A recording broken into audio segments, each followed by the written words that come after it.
Hello everyone, welcome to Puneetha Chakravarthi's vlog. ಇವತ್ತಿನ ರೆಸಿಪಿಲಿ ನಾನು ಒಬ್ಬಟ್ಟು ಮಾಡಿ ತೋರಿಸ್ತಾ ಇದ್ದೀನಿ. ಬೇಳೆ ಮತ್ತು ಕಾಯಿ ಎರಡನ್ನೂ ಸೇರಿಸಿ ಮಾಡೋ ಅಂಥ ಒಬ್ಬಟ್ಟು. ನನ್ನ ಮನೇಲಿ ಇದೇ ರೀತಿ ಒಬ್ಬಟ್ಟು ಮಾಡೋದು. ಎಲ್ಲ ಯಾರೇ ತಿಂದ್ರೂ ತುಂಬ ಚೆನ್ನಾಗಿರುತ್ತೆ ಅಂತ ಹೇಳ್ತಾರೆ. ನೀವು ಒಂದು ಸಲ ಟ್ರೈ ಮಾಡಿ ನೋಡಿ. ಇವಾಗ ನಾನು ಒಬ್ಬಟ್ಟು ಮಾಡೋದಕ್ಕೆ 1 ಗ್ಲಾಸ್ ತೊಗರಿಬೇಳೆ ತೊಗೊಂಡಿದ್ದೀನಿ.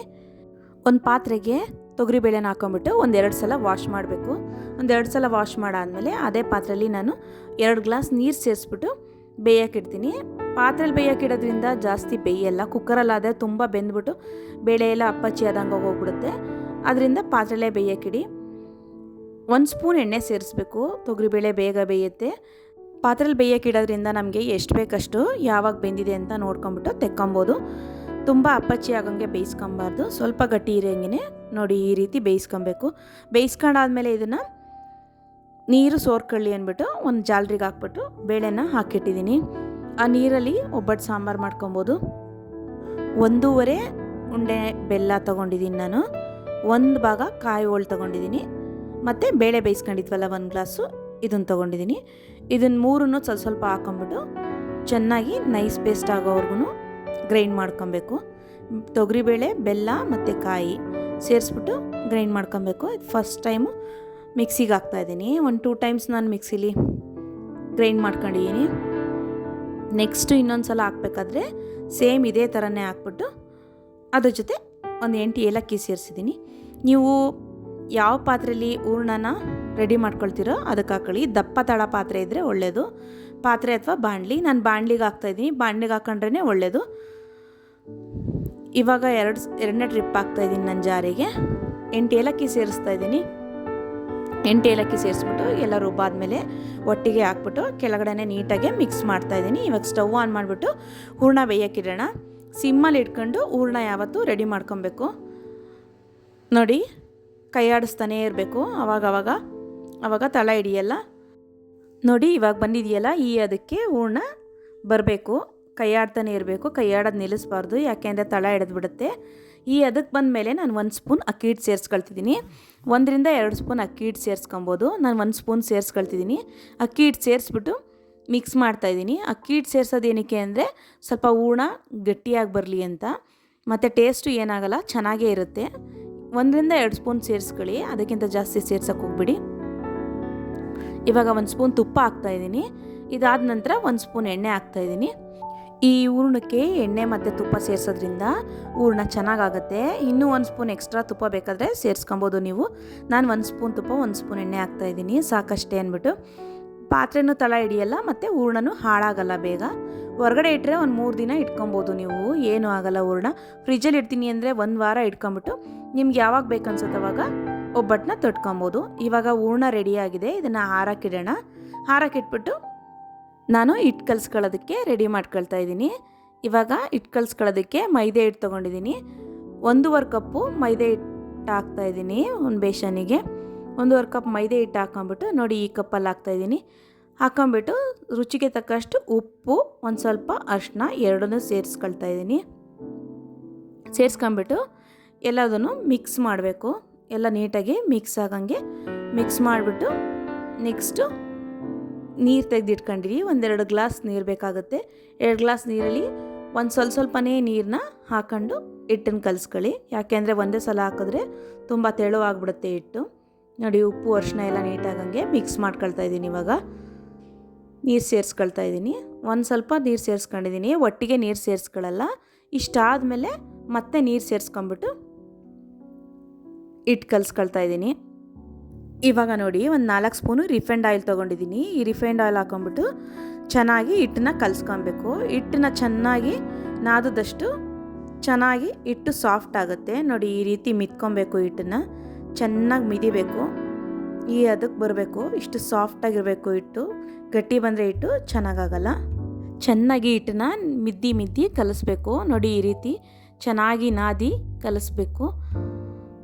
ಹಿಟ್ಟು ಯಾವ ಥರ ಇರಬೇಕು ಅಂದರೆ ಇಷ್ಟು ಸಾಫ್ಟಾಗಿರಬೇಕು. ನೋಡಿ ಇವಾಗ ಬಂದಿದೆಯಲ್ಲ, ಅದಕ್ಕೆ ಹಿಟ್ಟು ಬರಬೇಕು. ನಾವು ಬೆಣ್ಣೆ ನೋಡ್ತೀವಲ್ಲ, ಬೆಣ್ಣೆ ಇಟ್ಕೊಂಡ್ರೆ ಈ ಥರ ಎಷ್ಟು ಸಾಫ್ಟಾಗಿರುತ್ತೋ ಆ ಥರ ಇರಬೇಕು. ನೋಡಿ ಬೆಣ್ಣೆ ಉಂಡೆ ಥರನೇ ಇದೆ. ಇವಾಗ ಹಿಟ್ಟು ಕಲಸಿ ರೆಡಿಯಾಗಿದೆ. ನೋಡಿ ಅದಕ್ಕಿರಬೇಕು. ಈಗ 1-1.5 ಗಂಟೆ ನೆನೆಯೋದಕ್ಕೆ ಹಿಟ್ಟನ್ನ ಹಾಗೆ ಬಿಡ್ತಾಯಿದ್ದೀನಿ. ಬಿಟ್ಬಿಟ್ಟು ಆಮೇಲೆ 1.5 ಗಂಟೆ ನಂತರ ಈ ರೀತಿ ಬಂದಿರುತ್ತೆ ಹಿಟ್ಟು ನೋಡಿ. ಎಣ್ಣೆ ಎಲ್ಲ ಸೈಡಲ್ಲಿ ಬಿಟ್ಕೊಂಡಿರುತ್ತೆ. ಹಿಟ್ಟು ಈ ಥರ ಇನ್ನೂ ಸಾಫ್ಟಾಗಿರುತ್ತೆ. ಆವಾಗ ಹಿಟ್ಟು ಚೆನ್ನಾಗಿ ನೆಂದಿದೆ ಅಂತ ಅರ್ಥ. ಇವಾಗ ಒಬ್ಬಟ್ಟು ಮಾಡೋದಕ್ಕೆ ಶುರು ಮಾಡ್ಕೊಳ್ಳೋಣ. ಸ್ಟವ್ ಆನ್ ಮಾಡಿಬಿಟ್ಟು ಹೆಂಚಿಟ್ಟಿದ್ದೀನಿ. ಒಂದು ಅರ್ಧ ಸ್ಪೂನು ಎಣ್ಣೆ ಹಾಕ್ತಾಯಿದ್ದೀನಿ. ಹೆಂಚು ಕಾಯೋ ಅಷ್ಟರೊಳಗೆ ನಾವು ಹೂರ್ಣನ ಉಂಡೆ ಮಾಡಿ ರೆಡಿ ಮಾಡಿ ಇಟ್ಕೊಳ್ತಾ ಇದ್ದೀನಿ. ಒಂದು 5 ಉಂಡೆ ಹೂರ್ಣ ಕಟ್ಟಿಟ್ಕೊಳ್ತಾ ಇದ್ದೀನಿ ಮತ್ತು ಒಂದು 5 ಉಂಡೆ ಹಿಟ್ಟನ್ನು ರೆಡಿ ಮಾಡಿ ಇಟ್ಕೊಳ್ತಾ ಇದ್ದೀನಿ. ತಟ್ಟೋದಕ್ಕೆ ಈಸಿ ಆಗುತ್ತೆ ಈ ಥರ ರೆಡಿ ಮಾಡ್ಕೊಂಡ್ರೆ. ಹಾಗಾಗಿ ಇದು ರೆಡಿ ಮಾಡ್ಕೊಳ್ಳೋ ಅಷ್ಟರೊಳಗೆ ಹಂಚು ಕಾದಿರುತ್ತೆ. ನೆಕ್ಸ್ಟ್ ಇವಾಗ ನಾನು ಒಬ್ಬಟ್ಟು ತಟ್ಟೋದಕ್ಕೆ ರಿಫೈಂಡ್ ಆಯಿಲ್ ಪ್ಯಾಕೆಟ್ ಇರುತ್ತಲ್ಲ ಅದನ್ನು ಕಟ್ ಮಾಡ್ಕೊಂಡಿದ್ದೀನಿ. ಮತ್ತು ಅದ್ರ ಮೇಲೆ ಇಟ್ಕೊಳ್ಳೋದಕ್ಕೆ ಒಂದು ಟ್ರಾನ್ಸ್ಪರೆಂಟ್ ಪ್ಲಾಸ್ಟಿಕ್ ಕವರ್ನ ತೊಗೊಂಡಿದ್ದೀನಿ. ನೋಡಿ ಹಿಟ್ಟು ಎಷ್ಟು ಸಾಫ್ಟ್ ಆಗಿದೆ. ಈ ಥರ ತೊಗೊಂಡು ಒಂದು 5 ಉಂಡೆ ರೆಡಿ ಮಾಡ್ಕೊಳ್ತಾ ಇದ್ದೀನಿ. ಹಂಚು ಕಾಯೋದಕ್ಕೆ ಪೂರ ಸಿಮ್ಮಲ್ಲಿ ಇಟ್ಟಿದ್ದೀನಿ. ನಿಧಾನವಾಗಿ ಕಾಯಲಿ ಅಂತ, ಜೋರು ಉರಿ ಮಾಡಿ ಇಡಬಾರ್ದು ಹಂಚನ್ನು. ಯಾಕೆಂದರೆ ಹಾಕಿದ ತಕ್ಷಣ ಒಬ್ಬಟ್ಟುಗಳು ಎಲ್ಲ ಸೀದೋದಂಗೆ ಆಗ್ಬಿಡುತ್ತೆ, ಒತ್ತದಂಗೆ ಆಗ್ಬಿಡುತ್ತೆ. ಕಲರ್ ಕಪ್ಪಾದರೆ ಒಬ್ಬಟ್ಟು ಚೆನ್ನಾಗಿ ಬರಲ್ಲ, ಚೆನ್ನಾಗಿ ಕಾಣೋದು ಇಲ್ಲ, ಟೇಸ್ಟು ಚೆನ್ನಾಗಿರಲ್ಲ. ಮೈದೆ ಹಿಟ್ಟಿನ ಉಂಡೆ ಒಂದು 5 ಉಂಡೆ ಆದಮೇಲೆ ಹೇಗೆ ತೊಟ್ಟೋದು ಒಬ್ಬಟ್ಟನ್ನ ಅಂತ ತೋರಿಸ್ಕೊಡ್ತೀನಿ. ತುಂಬ ಈಸಿಯಾಗಿ ಒಬ್ಬಟ್ಟು ಮಾಡ್ಕೊಬೋದು. ನೀವೇ 1-2 ಸಲ ಮಾಡಿಬಿಟ್ರೆ ಇಷ್ಟು ಈಸಿನ ಒಬ್ಬಟ್ಟು ಅಂತ ಹೇಳ್ತೀರಾ. ನೋಡಿ ಪ್ಲಾಸ್ಟಿಕ್ ಕವರ್ ಮೇಲೆ ನಾನು ಈ ರೀತಿ ರಿಫೈಂಡ್ ಆಯಿಲ್ ಪ್ಯಾಕೆಟ್ ಕವರ್ನ ಕಟ್ ಮಾಡ್ಕೊಂಡಿದ್ದೀನಿ. ಇವಾಗ ಹಿಟ್ಟನ್ನು ತೊಗೊಂಡ್ಬಿಟ್ಟು ಕವರ್ ಮೇಲೆ ಸ್ವಲ್ಪ ಎಣ್ಣೆ ಹಾಕ್ಬಿಟ್ಟು ಹಿಂಗೆ ತಟ್ತಾ ಇದ್ದೀನಿ.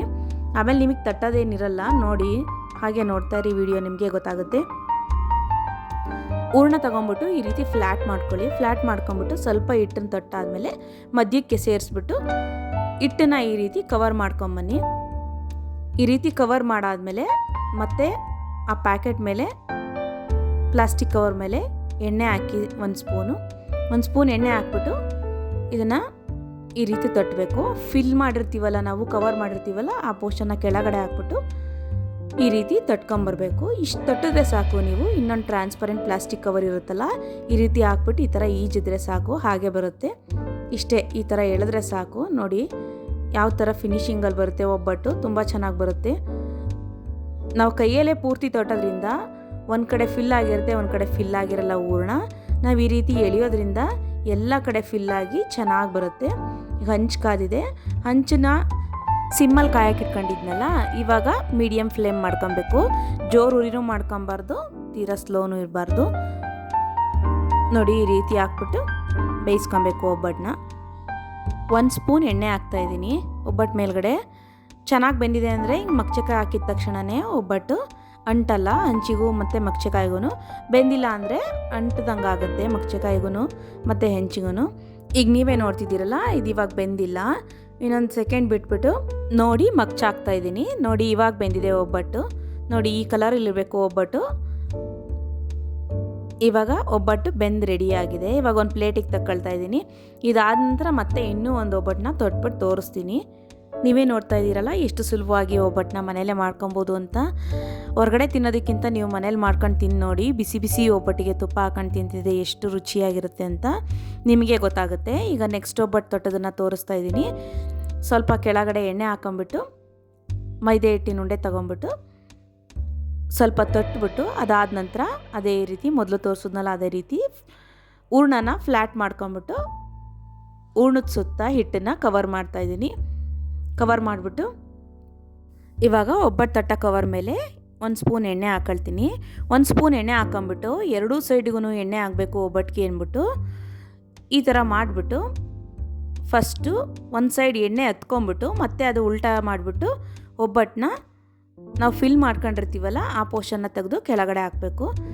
ಆವಾಗ 2 ಸೈಡ್ಗೂ ಎಣ್ಣೆ ಆದಂಗೆ ಆಗುತ್ತೆ, ಕವರ್ಗೂ ಅಂಟಲ್ಲ, ತಟ್ಟೋದಕ್ಕೂ ಈಸಿ ಆಗುತ್ತೆ. ನೋಡಿ ಈ ರೀತಿ ಹಾಕ್ಕೊಂಬಿಟ್ಟು ಒಂದು ಟ್ರಾನ್ಸ್ಪರೆಂಟ್ ಪ್ಲಾಸ್ಟಿಕ್ ಕವರ್ ಇತ್ತಲ್ಲ ಅದನ್ನು ಹಾಕ್ಬಿಟ್ಟು ಈಗ ಈ ರೀತಿ ಎಳೆಯೋದಷ್ಟೇ. ಒಬ್ಬಟ್ಟು ಎಷ್ಟು ಫಿನಿಶಿಂಗಲ್ಲಿ ಎಷ್ಟು ನೀಟಾಗಿ ಬರುತ್ತೆ. ನೀವು ಹೂರ್ಣನ ಯಾವಾಗ ಬೇಕಾದರೂ ಮಾಡಿ ಇಟ್ಕೊಂಬಿಟ್ಟು ಮತ್ತು ಫ್ರೆಶ್ಶಾಗಿ ಒಬ್ಬಟ್ಟನ್ನ ಯಾವಾಗ ಬೇಕಾದರೂ ತಡ್ಕೊಬೋದು. ಒಬ್ಬಟ್ಟನ್ನ ಫ್ರೆಶ್ಶಾಗಿ ತಟ್ಕೊಂಡು ತಿಂದರೆ ತುಂಬ ಚೆನ್ನಾಗಿರುತ್ತೆ. ಬಿಸಿ ಬಿಸಿ ಒಬ್ಬಟ್ಟು ಜೊತೆಗೆ ಸ್ವಲ್ಪ ತುಪ್ಪ ಹಾಕೊಂಡು ತಿಂದರೆ ತುಂಬ ಚೆನ್ನಾಗಿರುತ್ತೆ. ನೀವೇ ಮಾಡಿ ಟೇಸ್ಟ್ ಮಾಡಿ ಹೇಳಿ ಹೇಗಿತ್ತು ಅಂತ. ನಾನು ಮಾಡಿರೋ ಒಬ್ಬಟ್ಟನ್ನ ಎಲ್ಲ ತಿಂದು ಟೇಸ್ಟ್ ಮಾಡಿರೋರು ವಿಡಿಯೋ ಹಾಕಿ ನಾವು ಕಲಿಬೇಕು ಈ ರೀತಿ ಒಬ್ಬಟ್ಟು ಮಾಡೋದನ್ನು ಅಂತ ಹೇಳಿದರು. ಹಾಗಾಗಿ ಒಬ್ಬಟ್ಟಿನ ವಿಡಿಯೋ ಹಾಕ್ತಾಯಿದ್ದೀನಿ. ನಮ್ಮ ಮನೆ ಪಕ್ಕದ ಮನೆ ಮತ್ತು ಕೆಳಗಡೆ ಮನೇಲಿ ಬಾಡಿಗೆ ಇದ್ದರು. ಅವ್ರು ಹೇಳಿದರು ತುಂಬ ಚೆನ್ನಾಗಿ ಮಾಡ್ತಿರೋ ಒಬ್ಬಟ್ಟು ನೀವು ಅಂತ. ಯಾರೇ ಟೇಸ್ಟ್ ಮಾಡಿ ನೋಡಿದ್ರು ನಾನು ಮಾಡಿರೋ ಒಬ್ಬಟ್ಟನ್ನ ತುಂಬ ಚೆನ್ನಾಗಿದೆ ಅಂತ ಹೇಳ್ತಾರೆ. ನೀವು ಟ್ರೈ ಮಾಡಿ ನೋಡಿ. ನಾನು ಈ ವಿಡಿಯೋ ಮಾಡಬೇಕಾದ್ರೆ ಅವರೇ ನೆನಪಾದರು. ನಾಜಿಮಾ ಅಂತ ನಮ್ಮ ಮನೆ ಪಕ್ಕ ಮತ್ತು ಸಫೀನಾ ಅಂತ ಕೆಳಗಡೆ ಮುಸ್ಲಿಮ್ಸ್ ಇದ್ದರು. ಅವರಿಬ್ಬರು ನೆನಪಿಗೆ ಬಂದರು. ಆಗ ಇನ್ನೊಂದು ಒಬ್ಬಟ್ಟು ತೊಟ್ಟದ್ನಲ್ಲ ಅದನ್ನು ಬೇಯಿಸ್ತಾ ಇದ್ದೀನಿ ನೋಡಿ. ನಾನು 2 ಒಬ್ಬಟ್ಟನ್ನ ಯಾಕೆ ತೋರಿಸಿದ್ದೀನಿ ಅಂದರೆ ನೋಡೋರ್ಗು ಕರೆಕ್ಟಾಗಿ ಕ್ಲಿಯರಾಗಿ ಗೊತ್ತಾಗಲಿ ಅಂತ ಹೇಳ್ಬಿಟ್ಟು ತೋರಿಸಿದ್ದೀನಿ. ನಿಮ್ಗೆ ಯಾವಾಗಲೇ ಒಬ್ಬಟ್ಟು ಮಾಡಬೇಕಾದ್ರೂ ಈಸಿ ಮೆಥಡಲ್ಲಿ ಮಾಡಬೇಕು ಅಂದರೆ ಒಂದಿನ ಮುಂಚೆನೇ ಹೂರಣ ಮಾಡಿಟ್ಕೊಳ್ಳಿ. ನೆಕ್ಸ್ಟ್ ಡೇ ನೀವು ಒಬ್ಬಟ್ಟನ್ನ ರೆಡಿ ಮಾಡಿ. ಅವಾಗ ತುಂಬ ಈಸಿ ಅನಿಸುತ್ತೆ. ನೀವು ಒಂದೇ ದಿನ ಹೂರಣ ರೆಡಿ ಮಾಡ್ಕೊಂಡು ಒಬ್ಬಟ್ಟೆಲ್ಲ ರೆಡಿ ಮಾಡೋಕ್ಕೆ ಹೋದರೆ ಸ್ವಲ್ಪ ರಿಸ್ಕ್ ಅನಿಸುತ್ತೆ. ನೋಡಿ ಇವಾಗ ಇಷ್ಟು ಬೇಯಿಸಬೇಕು. ಇವಾಗ ಒಬ್ಬಟ್ಟು ಚೆನ್ನಾಗಿ ಬೆಂದಿದೆ. ಇವಾಗ ಒಂದು ಪ್ಲೇಟಿಗೆ ತಗೊಳ್ತೀನಿ. ಇಷ್ಟೇ ಬೇಯಬೇಕು, ಇಷ್ಟೇ ಕಲರ್ ಇರಬೇಕು, ಕಪ್ಪು ಮಾಡಬೇಡಿ. ಕಲರ್ ಕಪ್ಪಾದರೆ ಒಬ್ಬಟ್ಟು ಜಾಸ್ತಿ ಬೆಂದರೆ ಚೆನ್ನಾಗಿರಲ್ಲ. ನೋಡಿದ್ರಲ್ಲ ಒಬ್ಬಟ್ಟು ಹೇಗೆ ಮಾಡೋದು ಅಂತ. ಒಬ್ರಿಗೆ ಕಾಯಿ ಒಬ್ಬಟ್ಟು ಇಷ್ಟ ಅಂತಾರೆ, ಕೆಲವರು ಬೇಳೆ ಒಬ್ಬಟ್ಟು ಇಷ್ಟ ಅಂತಾರೆ.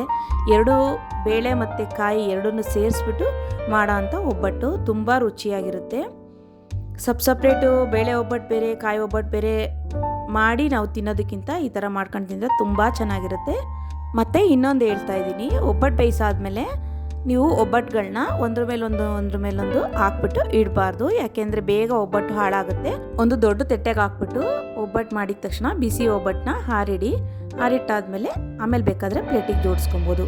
ಪ್ಲೀಸ್ ನಮ್ಮ ಚಾನಲ್ಗೆ ಸಬ್ಸ್ಕ್ರೈಬ್ ಆಗೋದು ಮರೆಯಬೇಡಿ. ಸಪೋರ್ಟ್ ಮಾಡಿ, ಲೈಕ್ ಮಾಡಿ, ಶೇರ್ ಮಾಡಿ, ಕಮೆಂಟ್ ಮಾಡಿ. Thank you for watching Puneetha Chakravarthi's vlogs.